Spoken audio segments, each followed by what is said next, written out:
Welcome to this episode of the Harpreet Singh Show. I'm your host Harpreet Singh from Surrey, British Columbia, Canada.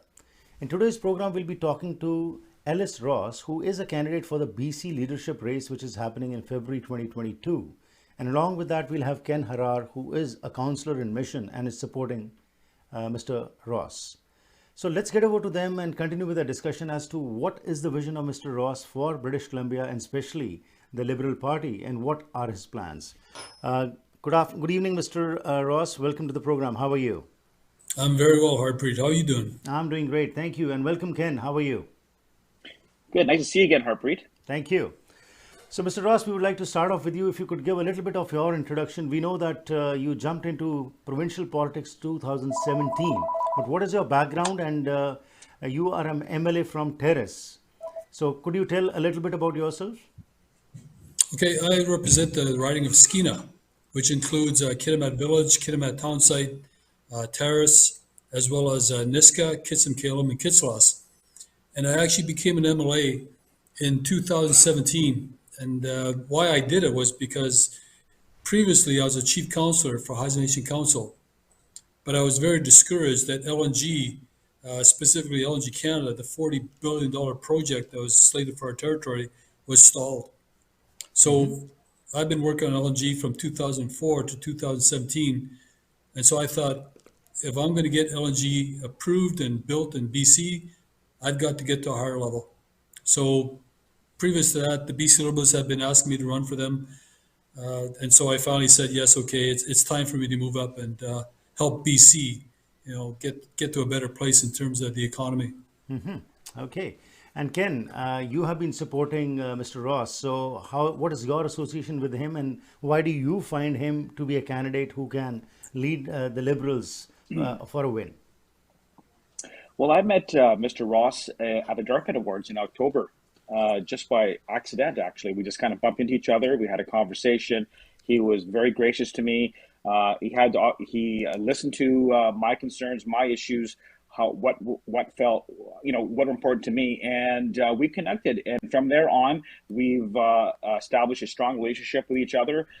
He's made it out to Mission on several occasions, meeting with local people out here, with the floods out here, talking to people about issues that matter in the Fraser Valley.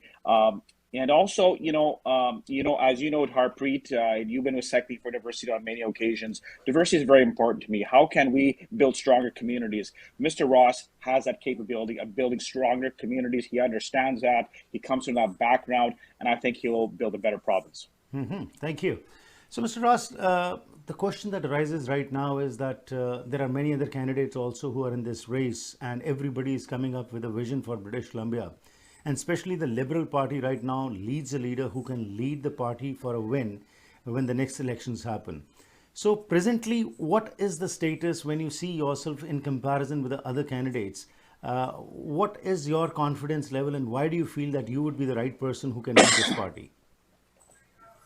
Well, Harpreet, the vision for where the BC Liberals go actually came from citizens. Number one, BC citizens actually think BC Liberals have become irrelevant in the last few years. And a number one issue that came up was they wanted to see change within the BC Liberal Party itself. And that includes diversity. That includes keeping up with the changing times.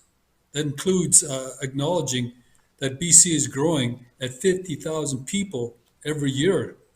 People moving into British Columbia. And that impact that it has on Vancouver has people moving out of the unaffordable Vancouver into more affordable places like Richmond or Surrey or Maple Ridge or Port Coquitlam. And so what I've been hearing from British Columbia is not just BC Liberal members, is that we need change. And so when we understood that's when I actually committed myself to going all over BC, to all these ways, Fort St. John, going out to Vancouver Island, going out to Chilliwack, Mission, going to Princeton, going to all these different areas, and just sitting and listening to what was really important to citizens and to community members at large. And that's really what I've heard from British Columbians across the board. Mm-hmm. Every area has its own issues and challenges. But when we talk about, in general terms, what are the major issues that are being brought forward by the people? Well, mainly affordability and everything that's connected to. whether we're talking about housing. And unfortunately, to say it's going to get worse, taxes contribute to the cost of living. And all we've seen for the past 5 years is increased taxes. And everybody knows that when you increase taxes, especially when you increase taxes to the business sector, that actually gets transferred to the consumer or the ratepayer. And it's not going to get any better. Right now, there's a survey going around by the government asking which taxes would you like to see increased in this next term. And by the way, because of the spending we did this past term, which programs would you like to see cut? All this is happening at the same time. And meanwhile, we're not creating a strong economy to actually provide some type of mechanism to actually pay off the debt that we're incurring, as well as keep up with the cost of living and inflation that's actually already here. Well, of course, economy is a major issue which everybody is concerned. Inflation is another thing, but that is happening all over Canada. And when we talk in specific terms as far as British Columbia is concerned, where do you feel that the NDPs are failing in taking this province further? Well, number one, their answer is always taxes, more taxes, while suppressing the economy. They ignored the $2.9 billion tourism industry in terms of not allowing any conversation to happen with cruise ships coming from Washington State to Alaska. They've actually not championed one LNG project outside of LNG Canada. The project that was built, that's being built currently in my territory. They refused to acknowledge Chevron LNG. That was a $30 billion project. They just got through packing up and leaving this past year. They haven't acknowledged wood fiber LNG. They haven't acknowledged cedar LNG. And even though everybody's talking about electric cars, nobody's talking about the amount of mining that we'll have to do to get the nickel and the cobalt for the batteries for these electric cars.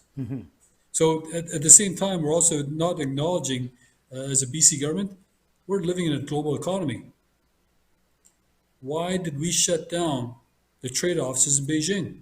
Why are we not entertaining the investors from India who want LNG as an alternative to coal?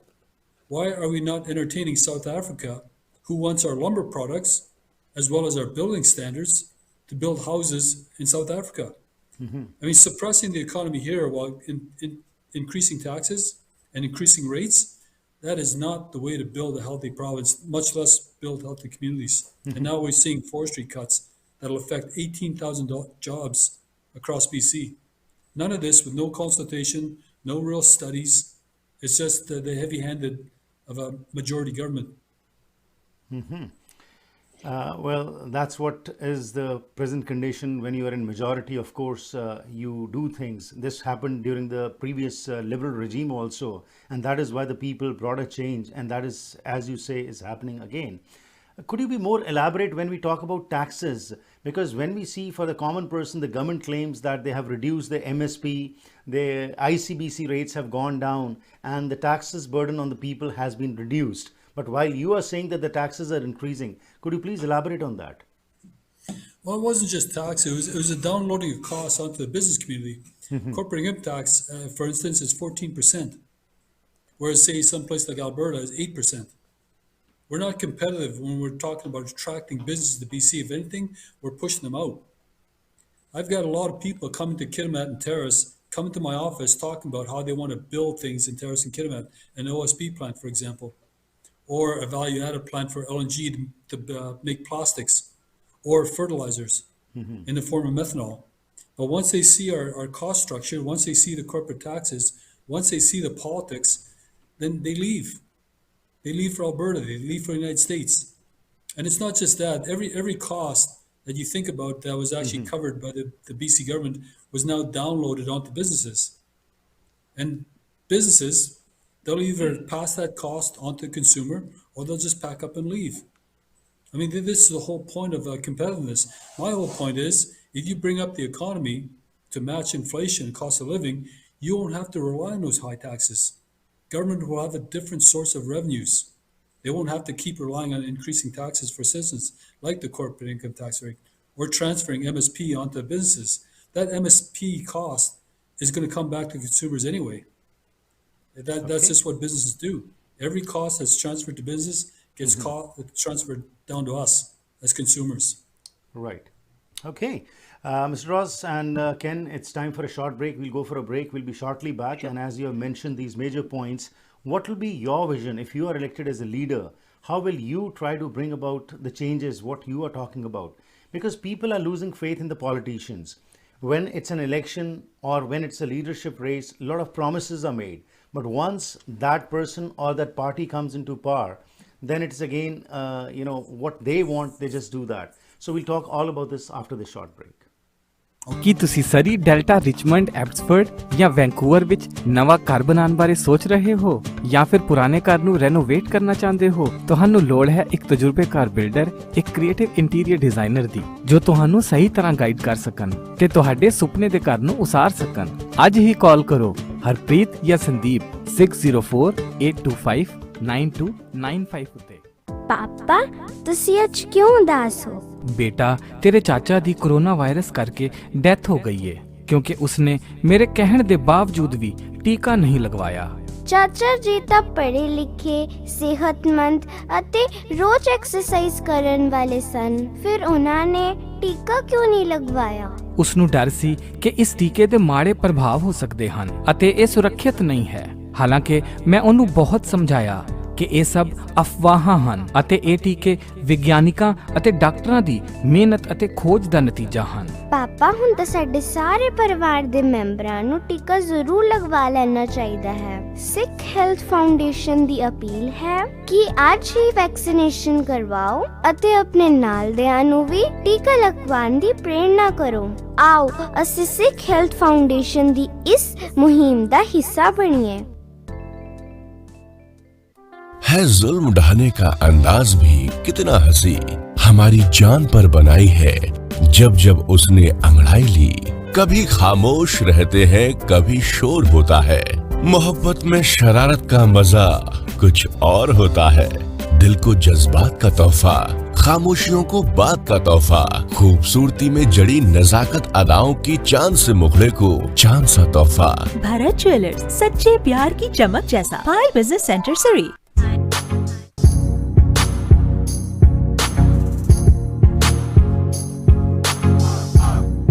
Once again, welcome back to the program. This program is being brought to you with the support of Day-to-Day Wholesale Cash and Carry. This is British Columbia's largest South Asian grocery store where you can buy groceries, party-wear, kitchenware, homeware and other products at wholesale prices. More than 5,000 products are displayed on the shelves.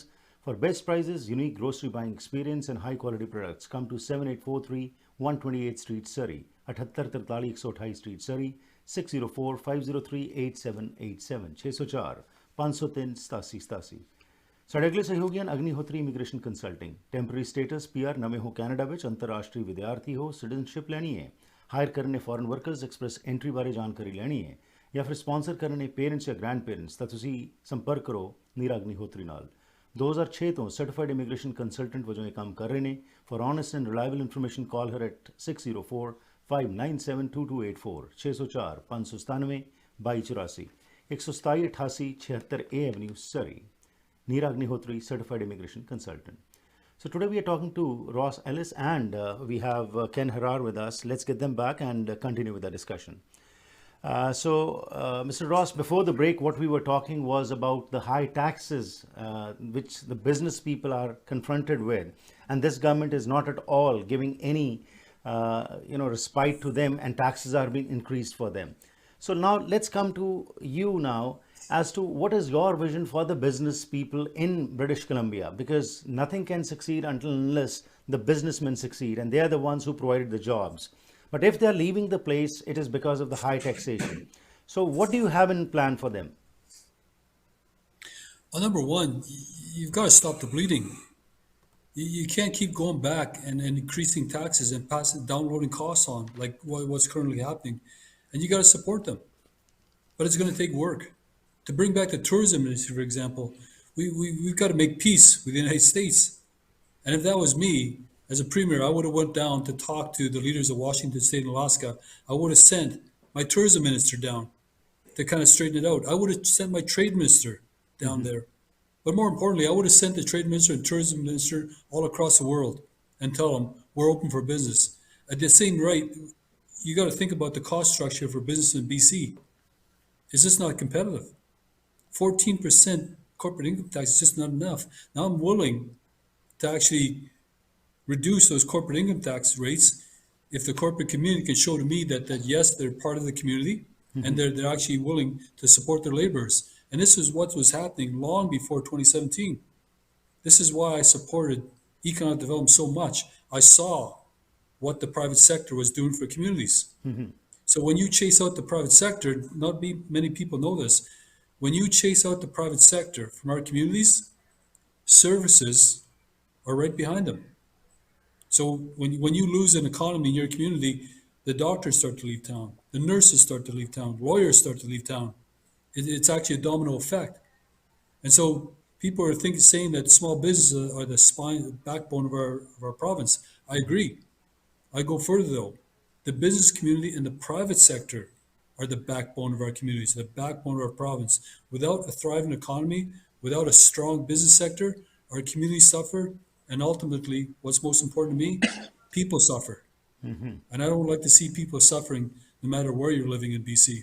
I think we should all be able to provide for ourselves and our families and for our future grandkids. Right. Ken, if you could jump in and tell us, you being a counselor, you hear a lot of issues from the people. In general, they come and share their challenges, their issues with you also. So what do you think with Mr. Ross as the leader, if he gets elected, how would those issues, you would be able to sort them out and help the people out? Well, I really believe that he connects very well with the people. He listens to the people. And I feel that his platform is something that appeals to the people here in Abbotsford Mission. People need change. People are struggling right now, Harpreet. COVID, people have a lot of issues right now in terms of just keeping afloat with their home life with inflation. And I think that Ellis Ross will be that fresh voice when he becomes leader, and also the 37th Premier of the province. Right. And Mr. Ross, I asked you this question before the break. I was pointing out this fact that people are losing faith in the politicians. Before election time, lots of promises are made, lots of things are said will be done. But unfortunately, many of the things do not get done and people get disheartened. Now, with what you are saying, how would you assure the public that what you are pointing out and what vision you have for British Columbia, and especially for the Liberal Party, you will be working on that and you'll be committed to the people also? Thanks, Harpreet. And that's exactly what I heard out in BC when I traveled all the way from Fort St. John down to Richmond and out to Maple Ridge. But the commitment I made to them was saying, I'm not here just for a vote and money. I'm here to listen. And in fact, I'll come back. In some communities, I've come back as much as half a dozen times. I've been out to Fort St. John 3 times. I've been out to Cranbrook twice. I've been out to Surrey many, many times. So this is the commitment I made to my people long before I became an MLA and became a leadership candidate. I'm always out there trying to listen to people, and I always commit to do what I can, not just to make a promise, but to deliver on a promise. And by the way, I developed this attitude a long time before I became an MLA. In fact, if anything, I always thought about how does any type of policy or initiative or directive affect the common person? How does it affect the family? How does it affect the community? If you're not doing that as a leader in today's day and age, then you're just engaging politics. And I'm not the guy to come to if you want politics. If you want leadership, if you want a good vision for the future, yes, that's what I delivered in the past. I'll never make outrageous promises that I can't deliver. And it's basically why we had so much success back home with LNG, with forestry, with mining. It was because we're actually, developing our policy based on people and family and not from the top down. As far as the youngsters are concerned, how would you involve them? Because climate change is a major issue for the youngsters. They are very much involved in this. And especially we see that many of the politicians are just paying lip service to it while it is becoming very important. We have seen in British Columbia the wildfires and now the floods that have happened. So what would be your message to the youngsters that on these issues, how much committed you will be on this? Well, it's a valid concern. especially in light of the events that just got through happening this past month. But what I'm trying to tell the young people, and especially the young people that come to our events and come up with this issue, you've got to get involved. And the best way to get involved is start to understand the environmental standards that we currently have in BC and Canada. That's a great place to start. I mean, we have some high environmental standards in BC and Canada, but there's gaps. I think that's where the young people can provide the most value. Because let's face it, the Environmental Assessment Act that was just changed in the last 4 years does not address climate change. In fact, this government, just in this past year alone, admitted they only had 60% of their climate action plan that was completed. 60%. I think what we got to talk about now is the reality of what we're facing in terms of emissions that have gone up in the past 5 years in BC alone, but also talking about transitioning to a cleaner fuel until we can get the whole economy off of all the fuels that are providing emissions. It's not going to be overnight, though. We got to be honest. But we can reduce emissions, say, from the generators that are burning diesel right now in our northern communities to provide electricity. We can get them off that. We can put them onto biofuel. We can put them onto LNG. And I don't understand why we haven't had a national push or a provincial push to make this happen. If the private sector is doing this in terms of their trucking industry, in terms of their shipping industry, in terms of LNG tankers, there's no reason why we as a government should actually follow suit and do the same thing. Great. It's again time for a short break. We'll go for a break. We'll be shortly back. In the last segment, we'll touch some other aspects also, and especially the issue of diversity and inclusivity. While a lot is talked about it, what do you feel? How will you make it an issue for everyone that this will be adopted later on also? So we'll talk all about this after the short break. ਲੈਣਾ ਚਾਹੁੰਦੇ ਹੋ ਨਵੇਂ ਤੇ ਵਧੀਆ appliances ਜਿਵੇਂ ਕਿ stove, oven, fridge, washer dryer, microwave, freezers ਜਾਂ dishwasher ਤਾਂ ਫਿਰ ਪਹੁੰਚੋ ਪ੍ਰੀਮੀਅਮ ਅਪਲਾਈਐਂਸਸ ਤੇ। ਇਹਨਾਂ ਦੀਆਂ 3 ਬ੍ਰਾਂਚਸ ਸਰੀ, ਐਬਟਸਫੋਰਡ ਤੇ ਚਿਲਵੈਕ ਵਿੱਚ ਹਨ। ਇੱਥੇ ਤੁਹਾਨੂੰ ਵਾਜਬ ਕੀਮਤਾਂ ਤੇ ਅਪਲਾਈਐਂਸਸ ਮਿਲਣਗੇ। ਇਹ ਡਿਲੀਵਰੀ ਤੇ ਇੰਸਟਾਲੇਸ਼ਨ ਵੀ ਕਰਦੇ ਹਨ। Special packages for builders and home honours. Call 604-590-4140 604 590 4140। ਕੁਦਰਤ ਦੇ ਸੌਮਿਆਂ ਦੀ ਵਰਤੋਂ ਆਯੁਰਵੇਦਾ ਰਾਹੀਂ 5000 ਸਾਲਾਂ ਤੋਂ ਚੱਲਦੀ ਆ ਰਹੀ ਹੈ ਤੇ ਹੁਣ ਕੈਨੇਡਾ ਵਿੱਚ ਹੀ ਬਣਾਏ ਗਏ ਹੈਲਥ ਕੈਨੇਡਾ ਵੱਲੋਂ ਅਪਰੂਵਡ 100% ਸ਼ੁੱਧ ਆਯੁਰਵੈਦਿਕ ਡਾਇਟਰੀ ਸਪਲੀਮੈਂਟਸ ਦਾ ਲਾਭ ਲੈ ਸਕਦੇ ਹੋ। Stress, anxiety, insomnia, blood sugar, kidney, bladder, ਹਾਜ਼ਮਾ, ਆਈਸਾਈਟ ਜਾਂ ਕਿਸੇ ਵੀ ਕਿਸਮ ਦੀ ਬਿਮਾਰੀ ਦਾ ਆਰਗੈਨਿਕ ਇਲਾਜ, ਜੋੜਾਂ ਦੀਆਂ ਦਰਦਾਂ ਤੇ ਸਰੀਰਕ ਮਸਾਜ ਲਈ ਕਈ ਕਿਸਮ ਦੇ ਆਯੁਰਵੈਦਿਕ ਤੇਲ ਵੀ ਉਪਲਬਧ ਹਨ। ਹੋਲਸੇਲ ਕੀਮਤਾਂ ਲਈ ਕਾਲ 604 628 2003। ਘਰ ਇੱਕ ਐਸੀ ਥਾਂ ਹੁੰਦੀ ਹੈ ਜਿੱਥੇ ਹਰ ਕੋਈ ਆਪਣੀ ਨਿੱਜੀ ਜ਼ਿੰਦਗੀ ਦੇ ਸੁਨਹਿਰੀ ਪਲ ਯਾਦ ਰੱਖਦਾ ਹੈ। ਉਹ ਜਗ੍ਹਾ ਜਿੱਥੇ ਉਹ ਰਹਿੰਦਾ ਹੈ ਤੇ ਪਿਆਰ ਭਰਿਆ ਜੀਵਨ ਬਤੀਤ ਕਰਦਾ ਹੈ। ਇਹ ਗੱਲਾਂ ਤਾਂ ਹੀ ਪੂਰੀਆਂ ਹੁੰਦੀਆਂ ਨੇ ਜਦ ਕਿਸੇ ਜਗ੍ਹਾ ਨੂੰ ਸਜੇ ਹੋਏ ਘਰ 'ਚ ਬਦਲਿਆ ਜਾਵੇ। ਨਵੇਂ ਘਰਾਂ ਨੂੰ ਫਰੇਮਿੰਗ ਤੋਂ ਲੈ ਕੇ ਫਿਨਿਸ਼ਿੰਗ ਤੱਕ, ਡ੍ਰੇਪਰੀ, ਪੇਂਟਿੰਗਸ ਤੋਂ ਲੈ ਕੇ ਡੈਕੋਰੇਸ਼ਨ ਅਸੈਸਰੀਜ਼ ਤੱਕ ਤੁਸੀਂ SK ਹੋਮ ਡਿਜ਼ਾਈਨਸ ਦੀਆਂ ਪ੍ਰੋਫੈਸ਼ਨਲ ਸਰਵਿਸਿਜ਼ ਲੈ ਕੇ ਆਪਣੇ ਸੁਪਨਿਆਂ ਦੇ ਘਰ ਨੂੰ ਹਕੀਕਤ 'ਚ ਬਦਲ ਸਕਦੇ ਹੋ। ਕੰਟੈਕਟ ਕਰੋ Sandeep Kaur 6048259295।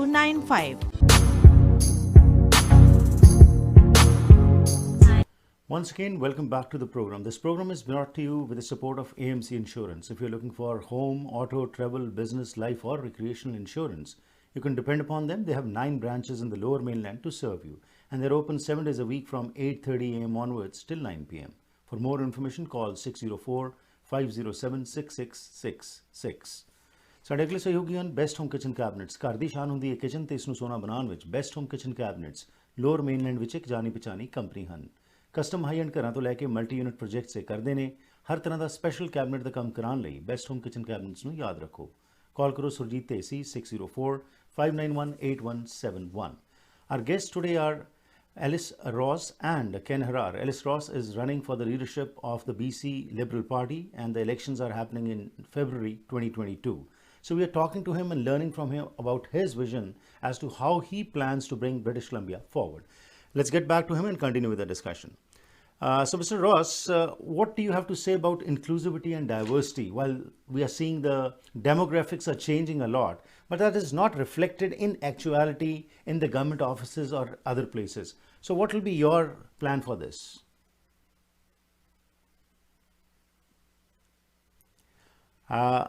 I cannot hear you. We can't hear you, Ellis. Hello. How's that? Is that better? Yeah, it's fine now. Yeah. Yeah, it's Okay, better. perfect. Sorry about that. Yeah, Harpreet, I'm First Nations, and I'm Right. the very first First Nation member of the BC Liberal Party as an MLA. I was actually the first minister for 18 days of natural gas. So, but I've been fighting ever since 2004 to get First Nations included in the economy of BC, quite successfully, I might add, along with my elected chief and council. So I know firsthand what it means to feel excluded from a society or an economy. And in fact, if anything else, us as Indigenous people have a shared history with other ethnic communities who felt excluded when they came to Canada, including the South Asian community, including the Chinese community.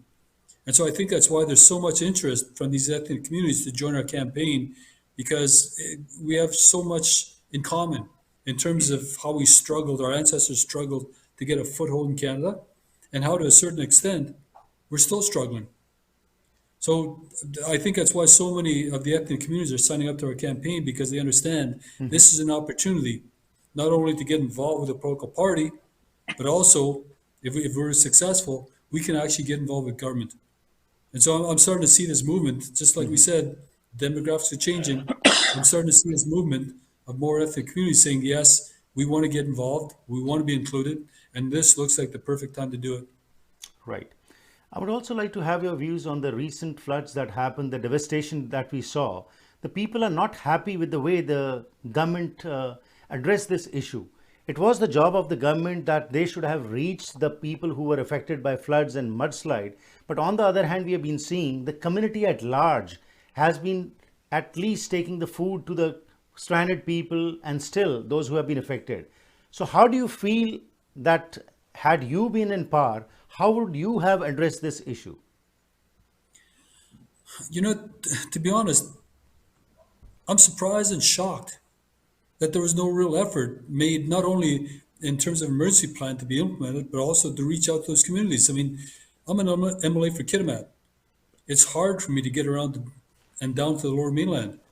But as with the fires in Monty Lake and Logan Lake and Merritt for that reason, I came down and I went to look at the devastation.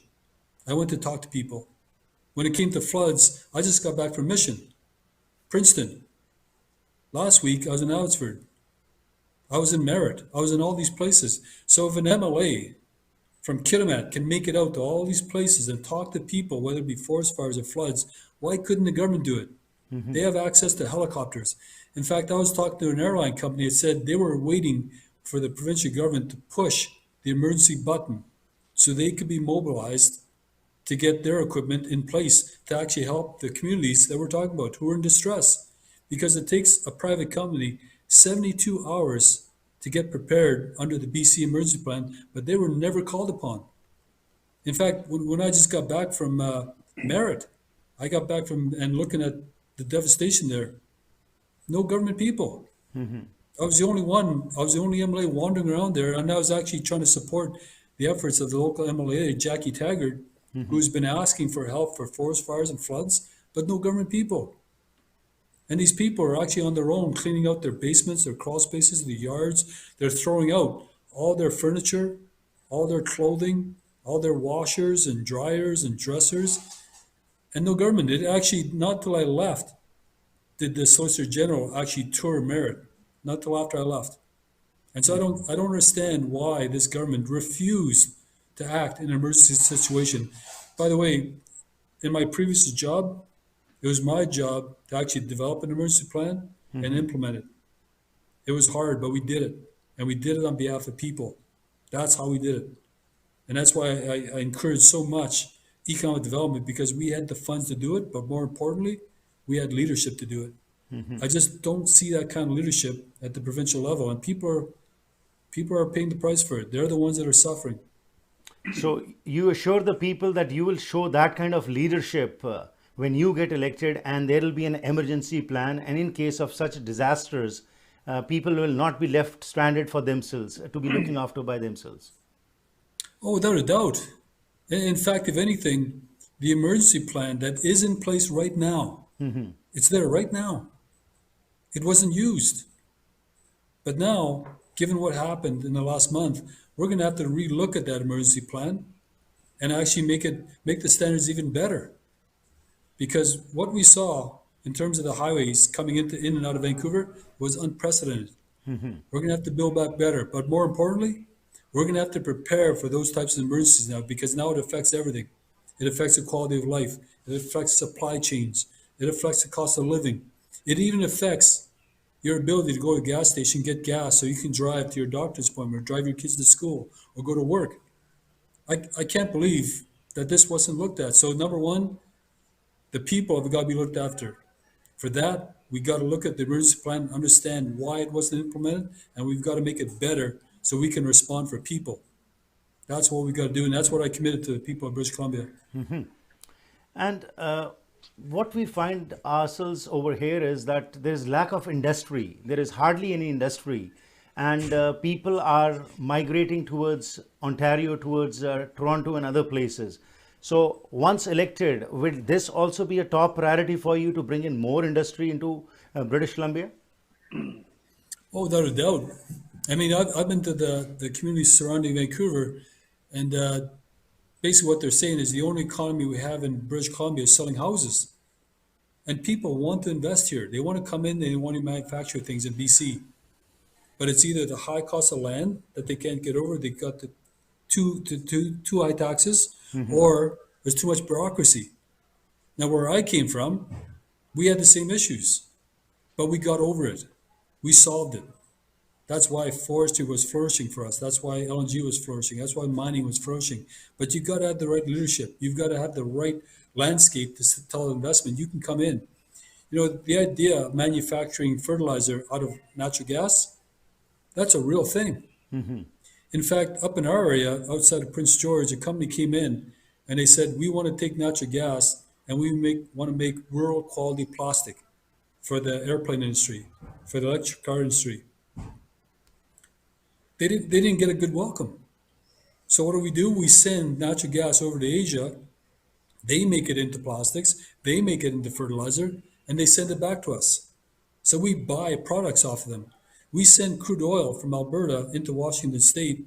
They make gasoline and diesel out of it, and they sell it back to us British Columbians. I mean, this is where I come from. This is what I spent the better part of 17 years doing, is building economies, sustainable economies, so we're not dependent on other jurisdictions. And I can go on and on. That's my passion. I love building communities. I love building good jobs for people. I love building good families. But that's my background, and I have 17 years experience doing it. So you're confident that your previous experience will help you in tackling the issues once you get elected, and you will be having solutions for these problems. Wonderful. So Ken, in conclusion, Yes. What would you like to say? Why would you like people to support Mr. Ross? Well, you know, he's got integrity. He's personable. He's committed what he says. He'll do, and I really enjoy his company, and I think he's fantastic. I think he's exactly what the BC Liberal Party needs to build a bigger tent, broader vision, attract more people into the party so we can form a government in 2024, and he's the leader. He's that face. He's a kind person. He's been very good to our community here in Abbotsford Mission. He's come up many times when requested. He's always been there, and I think he brings a different style of leadership that we need right now. Wonderful. Thanks for endorsing Mr. Ross and Mr. And Ross. I just want to, yeah, please. I just want to say one. I just want to say one last thing. Yeah. I've got a little surprise here I want to show you guys. Okay, while you're getting... Here is Mr. Ross right here. So I want everybody to support him on election day. That's his poster. So Okay. Okay, great. So definitely do support this guy. Okay, great. So, Mr. Ross, there are other candidates also who are contesting this leadership race. Why do you feel you'll be the best out of the others? Well, there's a lot of great candidates here, a lot of great candidates. And I don't disparage any of them. I think at the end of the day, we have to be a team, and we all bring certain skills to the table. I just feel that BC, you know, we got to stop putting ourselves down. We got to stop letting other jurisdictions put us down. We're not bad people, like what they say. We're not enemies of the environment. You know, I do know there's incidents of racism, but to say that the whole system is racist in BC, that's not true. If anything, I've always been a person to bring communities together, people together, unity. That was the strength of what we did behind LNG and up in Skeena. It wasn't about division. So ultimately, what I'm thinking is, okay, my attitude towards BC is, I love BC. I love the services. I love the people.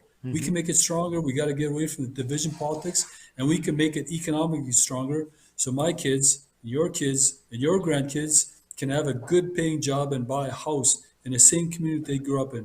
That's ultimately my goal. It's always been my goal. If we could do it back in Skeena, we can do it for BC. Great. Would have loved to continue talking with you, but again, time doesn't permit me. But if people want to learn more about you, what is your website and where can they contact you?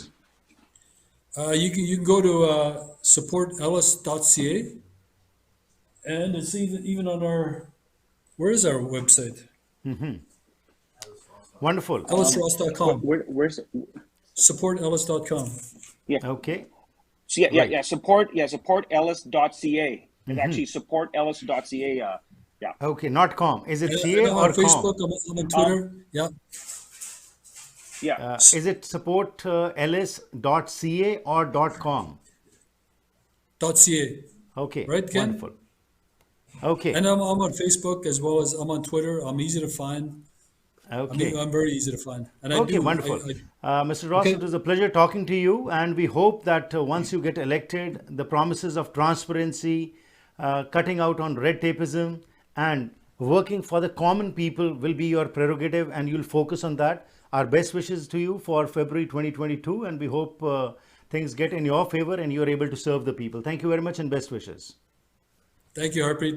Thank you. Have a good evening. You too. Bye so ਇਹ ਸਨ mister Alice ਰੌਸ ਜਿਹੜੇ ਕਿ BC leadership ਵਾਸਤੇ ਜਿਹੜੀ Liberal party ਦੀ ਹੋਣ ਜਾ ਰਹੀ ਉਸ ਦੇ ਵਿੱਚ ਉਮੀਦਵਾਰ ਅੱਗੇ ਵਜੋਂ ਆਏ ਨੇ ਤੇ ਇਹਨਾਂ ਨੇ ਜਿਹੜੀ ਗੱਲਾਂ ਕੀਤੀਆਂ ਨੇ ਕਿ ਮੈਂ ਇੱਕ ਸਧਾਰਨ ਬੰਦਾ ਹੈਗਾ ਅਤੇ ਮੈਂ ਤੁਹਾਡੀ ਸਹਿਯੋਗ ਦੀ ਆਸ ਰੱਖਣਾ ਕਿਉਂਕਿ ਮੈਨੂੰ ਪਤਾ ਹੈ ਕਿ ਕਿਹੜੇ ਮੁੱਦੇ ਨੇ ਜਿਹੜੇ ਕਿ ਆਮ ਬੰਦੇ ਨੂੰ ਜੋ ਹਨ ਇਸ ਸਮੇਂ ਸਤਾ ਰਹੇ ਨੇ। ਉਹਨਾਂ ਨੇ ਕਿਹਾ ਕਿ ਬਿਜ਼ਨਸ ਲੋਕਾਂ ਦੇ ਉੱਤੇ ਜਿਹੜੇ ਟੈਕਸਸ ਵਧ ਰਹੇ ਨੇ ਇਸ ਨੂੰ ਇਹ ਖਤਮ ਕਰਨਗੇ, ਯੰਗਸਟਰਸ ਨੂੰ ਇਨਵੋਲਵ ਕਰਨਗੇ, ਇੰਡਸਟਰੀ ਨੂੰ ਇੱਥੇ ਲੈ ਕੇ ਆਉਣਗੇ, ਜਿਹੜੀ ਬਿਊਰੋਕ੍ਰੇਸੀ ਹੈਗੀ ਹੈ, ਰੈੱਡ ਟੇਪਿਜ਼ਮ ਹੈਗੀ ਉਸ ਨੂੰ ਇਹ ਖਤਮ ਕਰਨਗੇ ਤੇ ਟਰਾਂਸਪੇਰੈਂਸੀ ਨਾਲ ਕੰਮ ਕਰਕੇ ਲੋਕਾਂ ਲਈ ਅੱਗੇ ਆਉਣਗੇ। ਸੋ ਹੋਰ ਜਾਣਕਾਰੀ ਲੈਣੀ ਹੋਏ ਤਾਂ ਤੁਸੀਂ supportellis.ca ਤੇ ਜਾ ਕੇ ਹੋਰ ਜਾਣਕਾਰੀ ਲੈ ਸਕਦੇ ਹੈਗੇ ਹੋ ਜਾਂ ਇਹਨਾਂ ਨੂੰ ਤੁਸੀਂ ਫੇਸਬੁੱਕ ਜਾਂ ਟਵਿੱਟਰ ਦੇ ਉੱਤੇ ਜਾਂ ਇੰਸਟਾਗ੍ਰਾਮ ਦੇ ਉੱਤੇ ਵੀ ਲੱਭ ਸਕਦੇ ਹੋ। ਪ੍ਰੋਗਰਾਮ ਦੀ ਕਰਦੇ ਇੱਥੇ ਹੀ ਸਮਾਪਤੀ। ਤੁਹਾਡਾ ਮੇਰਾ ਸਾਥ ਹੋਇਆ ਕਰਦਾ ਹੈ ਮੰਡੇ ਟੂ ਫਰਾਈਡੇ ਸ਼ਾਮ ਦੇ 6 ਵਜੇ ਪੈਸੀਫਿਕ ਸਟੈਂਡਰਡ ਟਾਈਮ ਦੇ ਮੁਤਾਬਿਕ। If you also want to be a part of this programme you can contact me at 604-603-7555 or you can email me at harpreetsingshow@gmail.com. ਲੈਣਾ ਆ ਗਿਆ ਫਿਰ ਮੁਲਾਕਾਤ ਕਰਾਂਗੇ। Have a safe evening, stay healthy and enjoy yourself.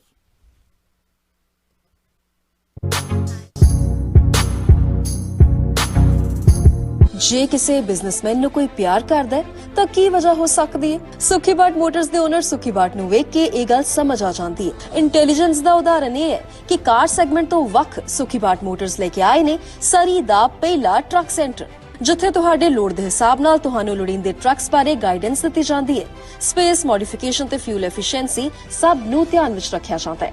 ਸੁਖੀਬਾਟ truck centre ਇਹਨਾਂ ਟਰੱਕਾਂ ਨਾਲ ਹੀ ਹੈ ਟੌਰ। ਵੈਨਕਾਸਾ ਟਾਈਲ ਅਤੇ ਸਟੋਨ ਸ਼ੋਰੂਮ ਇੱਕ ਐਸੀ ਥਾਂ ਹੈ ਜਿੱਥੇ ਤੁਹਾਨੂੰ ਹੋਲਸੇਲ ਕੀਮਤਾਂ ਤੇ ਹਰ ਕਿਸਮ ਦੀਆਂ ਟਾਈਲਸ, ਸਟੋਨ, ਮਾਰਬਲ, ਬੈਕਸਪਲੈਸ਼, ਮੋਜ਼ੇਕ ਆਦਿ ਵਾਜਬ ਕੀਮਤਾਂ ਤੇ ਮਿਲ ਸਕਦਾ ਹੈ।